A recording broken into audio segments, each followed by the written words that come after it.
Assalamualaikum warahmatullahi wabarakatuh.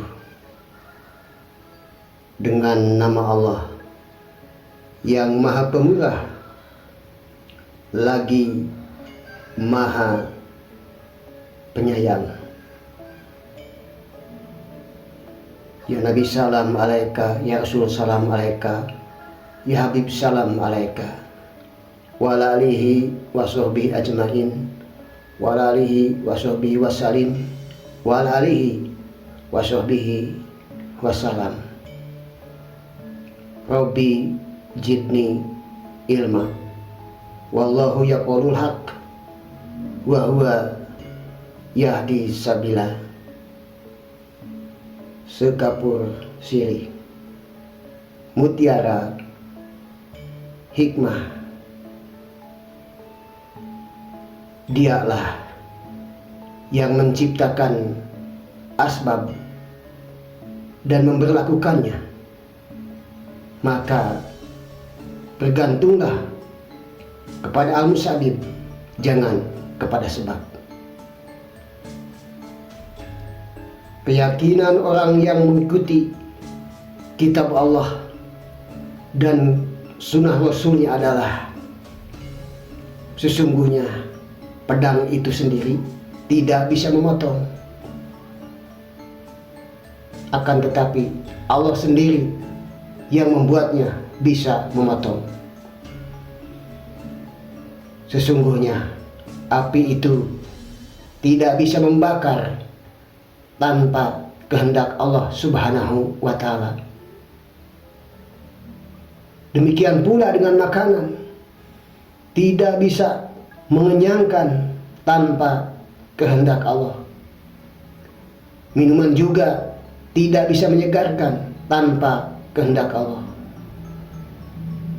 Demikian pula dengan asbab, Allah sajalah yang menciptakan dan memberlakukannya. Semua asbab itu hanya alat di hadapannya. Jadi, jika pada hakikatnya Dia yang berbuat, mengapa tidak mengembalikan kepadanya semua urusan?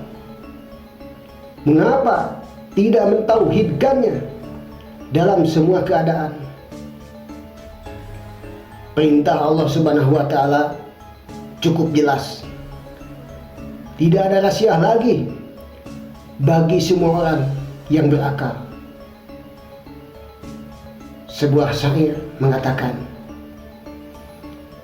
seorang budak itu dipukul dengan tongkat, dan orang merdeka itu cukup dengan isyarat.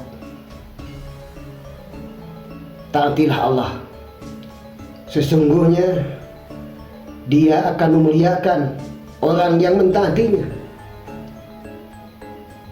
Janganlah kamu mendurhakainya, sesungguhnya Dia akan menghinakan orang yang mendurhakainya.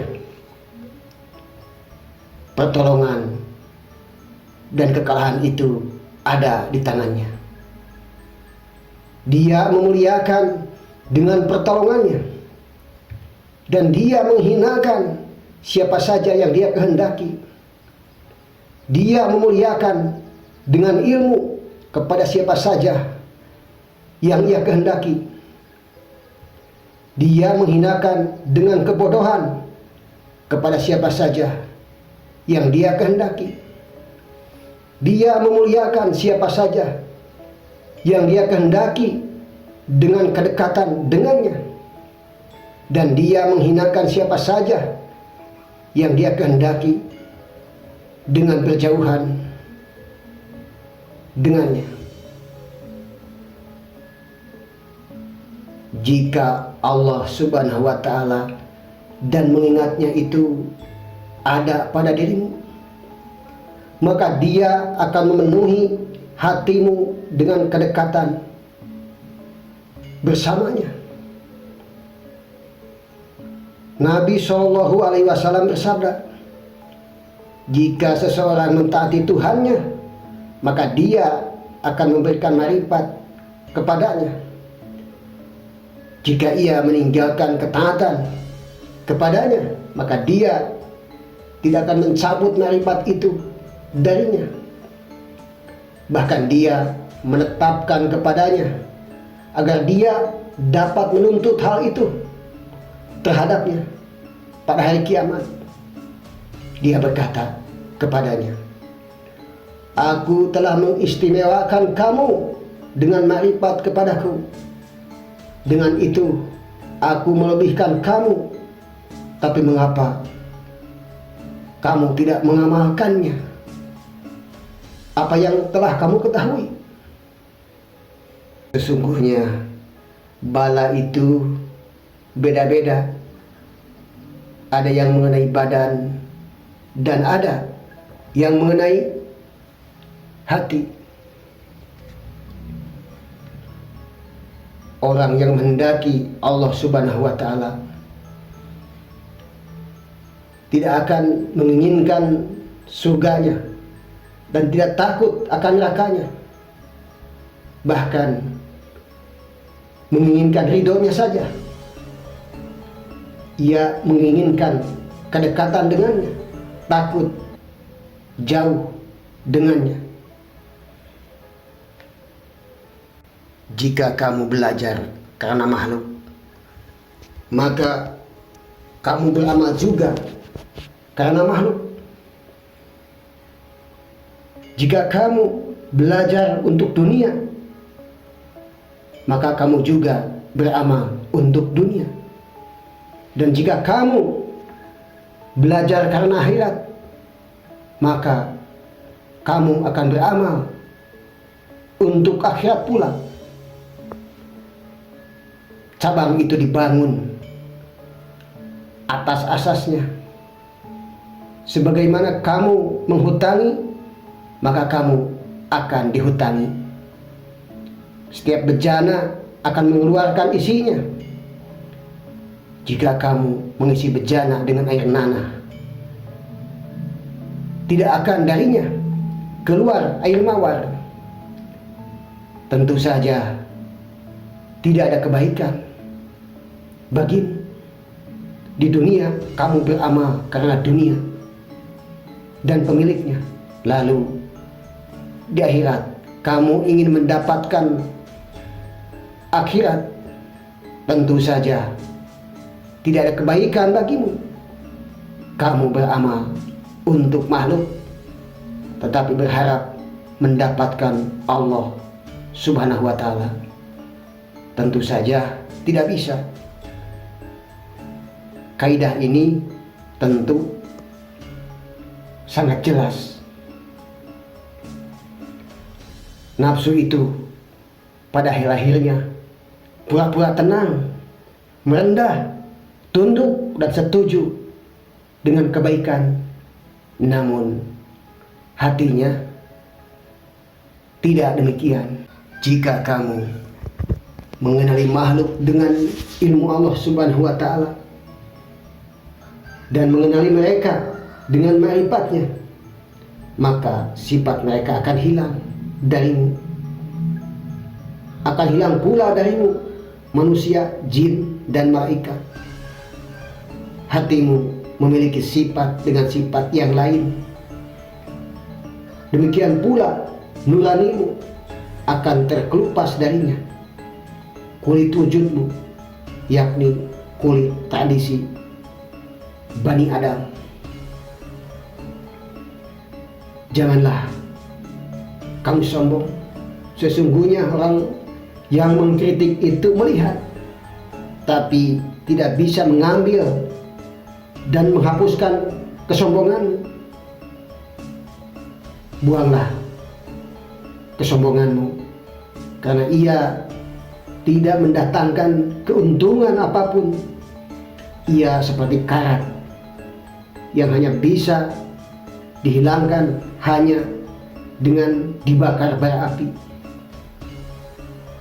Barang siapa mengaku penyabar, ia akan diuji dengan hal yang membuat marah, mengaku pemurah, akan diuji dengan banyaknya orang yang meminta. Jika kamu masih berharap dan takut kepada makhluk, kamu syirik terhadap Tuhan. Kamu memuji kalau diberi dan menggerutu kalau tidak diberi. Ini juga syirik terhadap Tuhan. Dialah yang menjadikan sebab pada tiap-tiap sesuatu. Hukum itu berjalan di atas sebab. Jika kamu mengamalkan hukum sungguh-sungguh, maka sebab akan meninggalkan. Sebagaimana daun-daun jatuh dari pohonnya, kemudian akan tampak al-musabib, dan hilanglah sebab. Tampaklah isi, hilanglah kulit. Yang dimaksud ini adalah bergantung kepada al-musabib. Ia adalah pokok. Ia seperti buah dan pohon. Barang siapa mau mendidik nafsu, kendalikanlah ia dengan kendali diam dan beradab dengan baik. Orang awam akan sampai kepada Allah setelah mati, sedangkan orang khawas akan sampai kepada Allah sebelum mati. Janganlah waktumu berlalu hanya dalam memikirkan mengapa, bagaimana. Barangkali, andai kata, janganlah kamu berprasangka buruk pada seseorang. Boleh jadi kamu keliru. Janganlah kamu memburuk-burukkan orang lain, tetapi perbaikilah amalmu. Baik dan buruk itu ukurannya agama, bukan akal yang hanya melihat segi lahir. Sebenarnya ukuran baik dan buruk itu lebih dari itu, yaitu disandarkan kepada batin. Fatwa hati menentukan fatwa seorang ahli fikih. Ahli fikih berfatwa berdasarkan ijtihadnya, sedangkan hati tidak berfatwa melainkan dengan ajimah. Ini keputusan ilmu atas hukum. Jadilah hamba hukum, kemudian hamba ilmu, dengan tetap mengabdi kepada hukum. Artinya, jadilah yang menerima hukum, dan kamu masuk bersama ilmu dalam menemani hukum. Karena setiap hakikat tidak disaksikan oleh syariat adalah jindik. Jika hati telah berjalan di lautan takdir, maka berlabuhnya di pintu ilmu dan kedekatannya. Jika kamu tidak bersabar atas pedihnya mujahadah dan bencana, lalu kapan kamu akan jadi orang yang memanfaatkan? Barang siapa mengaku mencintai Allah Subhanahu wa Ta'ala tanpa ada sifat waro dalam halamat keadaan sepinya, maka ia berdusta. Barang siapa mencintai surga tanpa mau mengorbankan harta dan kerajaan, maka ia berdusta. Barang siapa mengaku mencintai Nabi SAW tanpa menyukai kefakiran, dan orang-orang fakir, maka ia berdusta. Satu untuk semua, semua untuk satu. One for all for one.